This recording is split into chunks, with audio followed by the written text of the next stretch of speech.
Hello students, welcome to my YouTube channel geography Guru. आज हम पढ़ने और समझने वाले हैं क्लास 8 एसएसटी सामाजिक विज्ञान की वर्कशीट नंबर 13 यानी कार्यपत्रक संख्या 13 को। आज की हमारी वर्कशीट बेहद आसान रहने वाली है, साथ ही साथ बहुत इंटरेस्टिंग भी है। आज की इस वर्कशीट में हम कंटिन्यू रखेंगे, जारी रखेंगे हमारा अतीत यानी इतिहास हिस्ट्री का चैप्टर नंबर 2, जिसमें हम पढ़ने वाले हैं कि कैसे अंग्रेज एक व्यापारी बन के आए थे और व्यापारी बन के आए थे, व्यापार करने के लिए आए थे, वो धीरे धीरे देश के चौधरी बन बैठे। तो वो देश के चौधरी यानी कि देश के शासक कैसे बने, आज की इस वर्कशीट में थोड़ा और समझने की कोशिश करेंगे। तो चलिए शुरुआत करते हैं। जैसा कि आप अपनी स्क्रीन के ऊपर देख पा रहे हैं, ये हमारी वर्कशीट नंबर 13 यानी कि कार्यपत्रक संख्या 13 है। हमारा विषय सब्जेक्ट एसएसटी सामाजिक विज्ञान है, जिसमें हम इतिहास का दूसरा पार्ट पढ़ रहे हैं। आज की दिनांक है 9 नवंबर 2020। कंपनी का फैलता शासन। आज की इस वर्कशीट में हम समझने वाले हैं कि कैसे कंपनी ने धीरे धीरे अपने शासन को फैलाया और शासन को फैलाने के लिए उन्होंने साम, दंड, भेद सभी प्रकार की नीतियों को अपनाया, यानी कि बाय हुक और बाय क्रुक। उनमें से जैसे सहायक संधि को अपनाया, साथ ही साथ उन्होंने सीधी लड़ाइयाँ भी लड़ी। तो किस तरीके से उनका शासन यानी उनका साम्राज्य फैला, ये हम पढ़ने और उसको समझने की कोशिश करते हैं। तो यहाँ पर शुरुआती जो काल था, बक्सर की लड़ाई की हमने पिछली वर्कशीट में भी बात की थी कि बक्सर का युद्ध 1764 में होता है और उसके बाद कंपनी वास्तविक शासक है वो यहाँ की बन जाती है। बक्सर की लड़ाई के बाद कंपनी ने भारतीय रियासतों में कंपनी के राजनीतिक और व्यावसायिक प्रतिनिधि यानी कि उन्होंने जो रियासत होते थे, छोटे छोटे राज्य होते थे, वहाँ पे अपना एक आदमी, एक व्यक्ति, एक प्रतिनिधि है वो छोड़ना शुरू कर दिया। कि ये किस लिए छोड़ा गया? ताकि आपस में कोई विवाद ना हो। उसको रेजिडेंट कहा जाता था, यानी कि कंपनी का एक व्यक्ति था, एक ऑफिसर था, वो पक्के तौर पर राजा के साथ रहने लग गया। इसे रेजिडेंट कहा जाता था। उनका काम था कंपनी के हितों की रक्षा करना और उन्हें आगे बढ़ाना, यानी उनका कार्य था कि कंपनी को कोई भी समस्या ना आए। राजा को समझाना था कि कंपनी की जो भी कार्य वो ठीक से होते रहे, उसके लिए उसको नियुक्त किया गया था और उसका नाम क्या रखा गया? उसे रेजिडेंट कहा जाता था। ठीक है, इतने तक समझ में आ गया कि रेजिडेंट छोड़ दिया गया। हालांकि ये भी एक उनकी बड़ी साजिश थी। अब जो रेजिडेंट था, रेजिडेंट के माध्यम से जो कंपनी के ऑफिशियल थे, अधिकारी जो होते थे, वो धीरे धीरे राज्यों के भीतरी मामलों में भी दखल देने लगे, क्योंकि जब वो वहाँ रहते थे तो उन्हें सब पता होता था राजा की कमजोरियाँ क्या है, कौन सा व्यक्ति ज़्यादा शक्तिशाली है। साजिशें तो चलती थी उस वक्त, तो उनको सब पता रहता था। और धीरे धीरे क्या हुआ कि वो अधिकारी, जब उसे सब कुछ पता चल जाता था, तो वो वहाँ के जो आंतरिक मामले थे उसमें भी टांग अड़ाने लग गई। जैसे अगला राजा कौन होगा, किसको पद पर बिठाया जाएगा, और ये सब कुछ भी धीरे धीरे कंपनी तय करने लग गई, क्योंकि तब तक उन्हें पता चल जाता था कि ये शक्तिशाली है, ये हमारे काम का बंदा है, ये कठपुतली बन के रहेगा। तो ये सब कुछ अभी क्या हुआ कि वो इनडायरेक्टली एक तरीके से शासक तो बन ही चुके थे, क्योंकि राजा उनकी मर्जी से बनने लग गया था। इसके साथ साथ उन्होंने एक और स्कीम लॉन्च की, स्कीम कह सकते हैं इसको। वो क्या थी कि कई बार कंपनी ने रियासतों पर सहायक संधि भी थोप दी। अब ये सहायक संधि क्या है कि सहायक संधि का अर्थ यह है कि जो रियासत इस संधि को स्वीकार कर लेती थी, बदले में क्या होता था कि इस संधि के बाद उन्हें अपनी स्वतंत्र सेना नहीं रख सकती थी।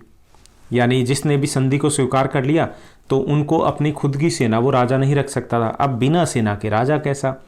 पर अब उसके राज्य का क्या होता था कि बदले में कंपनी उसे सुरक्षा देती थी। उसे कहती थी कि कोई भी अगर हमला होगा तो हम आपको प्रोटेक्ट करेंगे, हमारी सेना आपकी देखभाल करेगी। लेकिन बदले में उन्हें एक रकम भी देनी पड़ती थी।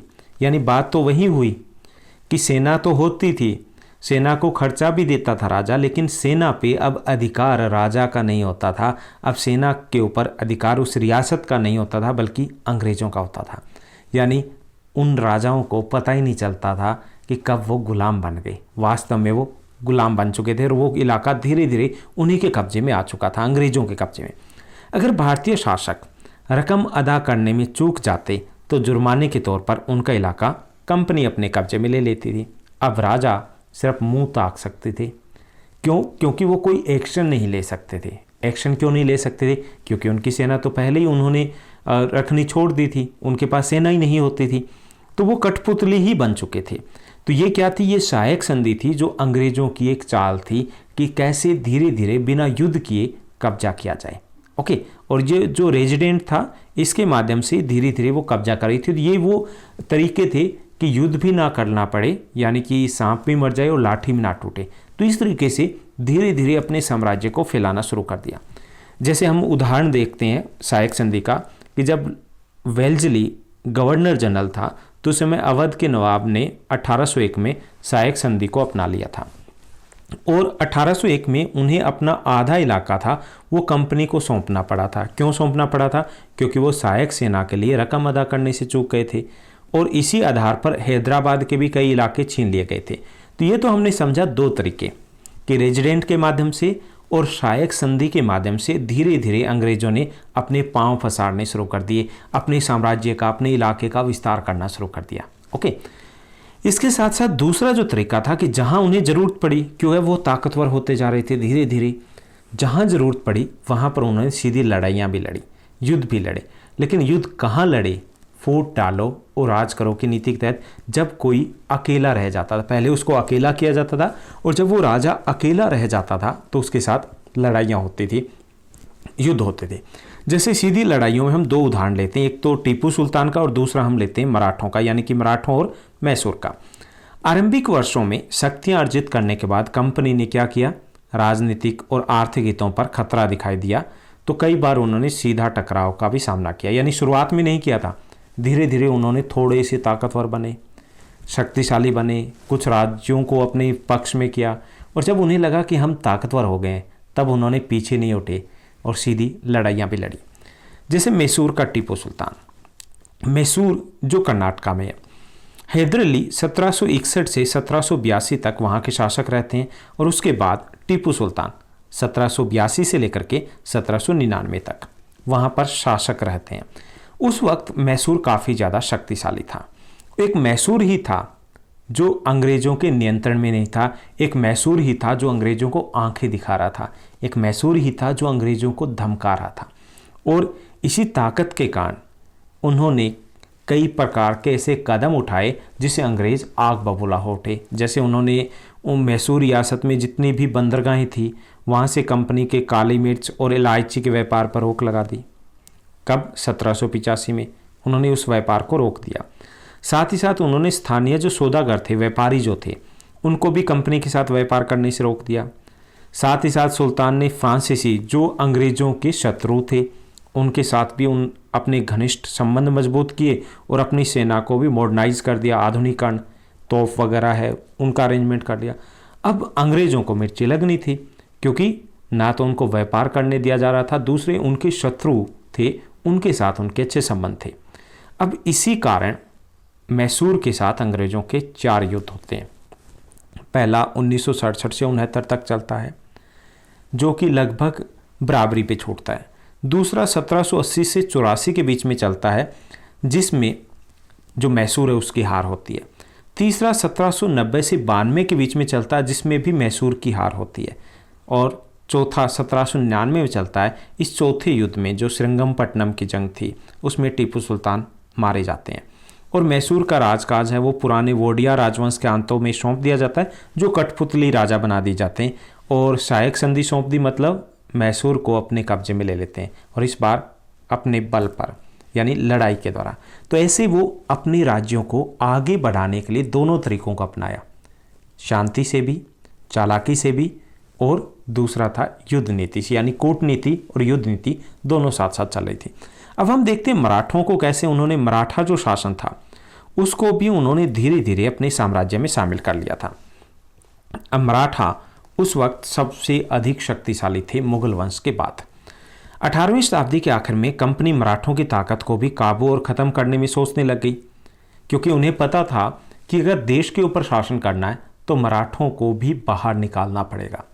1761 में पानीपत की तीसरी लड़ाई में हार के बाद दिल्ली से देश का शासन चलाने का जो मराठों का सपना था वो चूर चूर हो गया था, क्योंकि 1761 में पानीपत की तीसरी लड़ाई होती है 2 लड़ाइयाँ पहले हो चुकी थी पानीपत की। पहले कब हुई थी? पहली लड़ाई 1526 में होती है, दूसरी लड़ाई होती है वो 1556 में होती है, तीसरी लड़ाई होती है, ये जो तीसरी लड़ाई थी वो अहमद शाह अब्दाली और मराठों के बीच में होती है और इसमें मराठों की हार होती है। हार होने का एक बड़ा कारण क्या था कि मराठे दक्षिण भारत से आते थे, उस वक्त वहाँ मौसम अच्छा होता है, पूरे वर्ष अच्छा होता है, लेकिन ये जो युद्ध हुआ था वो दिसंबर जनवरी में उत्तर भारत में दिल्ली के पास हुआ था और यहाँ भयंकर ठंड थी, इसके लिए तैयार नहीं थे मराठे और हार जाते हैं।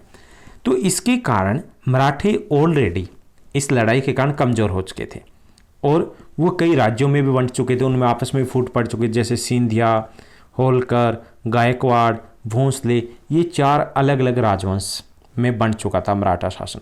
और ये जो सारे सरदार थे वो एक पेशवा के अधीन होते थे, जिसके अंतर्गत एक राज्य मंडल के सदस्य थे, यानी कि चारों आते तो पेशवा के अधीन थे लेकिन अलग अलग शासन था इनका। और पेशवा इसका सैनिक और प्रशासकीय मुखिया होता था, प्रमुख होता था, जो पुणे में रहता था। महाजी सिंधिया और नाना फडणवीस जो थे वो महान मराठा योद्धा हुए हैं, ओके। लेकिन क्योंकि उनकी ताकत, एक तो वो बिखर चुके थे आपस में, दूसरा ये कि पानीपत की तीसरी लड़ाई के बाद वो कमज़ोर हो चुके थे। अब कंपनी ने एक के बाद एक युद्ध करके मराठों को भी घुटने टेकने पर मजबूर कर दिया, यानी उन्होंने कूटनीति का सहारा लिया और साथ ही साथ युद्ध नीति का सहारा लिया। इसमें 3 युद्ध होते हैं। पहला जो युद्ध होता है 1782 में होता है, सालबाई की संधि के साथ खत्म होता है, जिसमें कोई पक्ष नहीं जीत पाता। उसके बाद दोबारा दूसरी तैयारी के साथ अंग्रेज और मराठों के बीच में दूसरा युद्ध होता है 1803 से 5 के बीच में। कई मोर्चों पर लड़ा गया था और इसका नतीजा ये हुआ कि उड़ीसा और यमुना के उत्तर में स्थित आगरा, दिल्ली सहित कई भूभाग अंग्रेजों के कब्जे में आ गए। तीसरा 1817 से 19 के बीच में होता है। इसमें मराठों की ताकत को पूरी तरीके से कुचल दिया गया था और पेशवा को पुणे से हटकर कानपुर के पास भेज दिया गया। बिठूर में सिर्फ पेंशन दी जाती थी उनको। इस तरीके से अंग्रेज पूरे देश के धीरे धीरे स्वामी बन गए थे।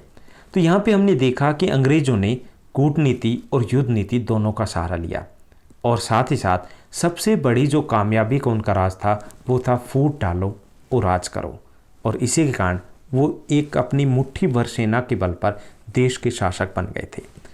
तो ये थी हमारी आज की वर्कशीट, जिसमें हमने काफ़ी कुछ समझा कि कैसे अंग्रेज अपने साम्राज्य का विस्तार करते रहे। अब हम प्रश्नोत्तर की तरफ पढ़ते हैं। आज की इस वर्कशीट में आसान से कुछ प्रश्न दिए गए। पहला जो प्रश्न दिया गया, क्वेश्चन दिया गया कि ईस्ट इंडिया कंपनी ने सहायक संधि के द्वारा भारतीय रियासतों पर किस प्रकार कब्जा किया। सहायक संधि के द्वारा कंपनी भारतीय रियासतों को सैनिक सहायता प्रदान करती थी, परंतु बदले में रियासत को सहायक सेना के रखरखाव के लिए रकम भी देनी पड़ती थी। अगर रियासत रकम चुकाने से चूक जाती तो रियासत के एक हिस्से पर कंपनी अपना कब्जा जमा लेती थी। तो एक तरीके से इसके द्वारा भी धीरे धीरे भारतीय रियासतों पर कब्जा करते रहे वो। दूसरा जो क्वेश्चन है, बहुत इंपॉर्टेंट क्वेश्चन है इस चैप्टर का, अंग्रेज टीपू सुल्तान से क्यों आग बबूला थे, इस लड़ाई के क्या परिणाम हुए। तो 3 कारण थे आग बबूला होने के। पहला, टीपू सुल्तान ने अपनी रियासतों की बंदरगाहों से अंग्रेजों के व्यापार को रोक दिया था।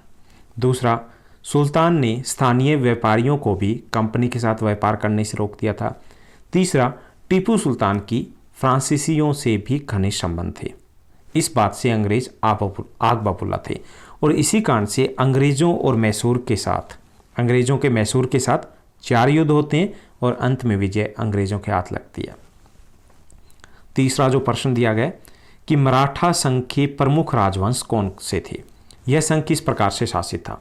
तो मराठा संघ के प्रमुख राजवंश सिंधिया, कोमा रहेगा यहाँ पे, होलकर, गायकवाड़ और भोंसले थे। ये 4 थे और ये सारे राजवंश पेशवा थे, पेशवा के अधीन एक राज्य मंडल के सदस्य होते थे, यानी कि पेशवा इनका प्रमुख होता था। चौथा जो प्रश्न दिया गया, लास्ट क्वेश्चन है कि ईस्ट इंडिया कंपनी ने मराठों को किस प्रकार से अपने अधीन किया। ईस्ट इंडिया कंपनी ने मराठा राजवंशों को 3 युद्धों 1782, 1803 से 5 और 1817 से 19 में हराकर अपने अधीन कर लिया। तो आज की हमारी वर्कशीट में बस इतना ही। उम्मीद करता हूँ आपकी स्टडी बेहद अच्छे तरीके से चल रही होगी। आपकी क्लास की सभी वर्कशीट है वो एक दिन पहले इसी चैनल के ऊपर पब्लिश हो जाती है, आप हमारे साथ बने रहिए, इस चैनल को लाइक शेयर सब्सक्राइब भी कीजिएगा। Thank you, bye bye, have a nice day.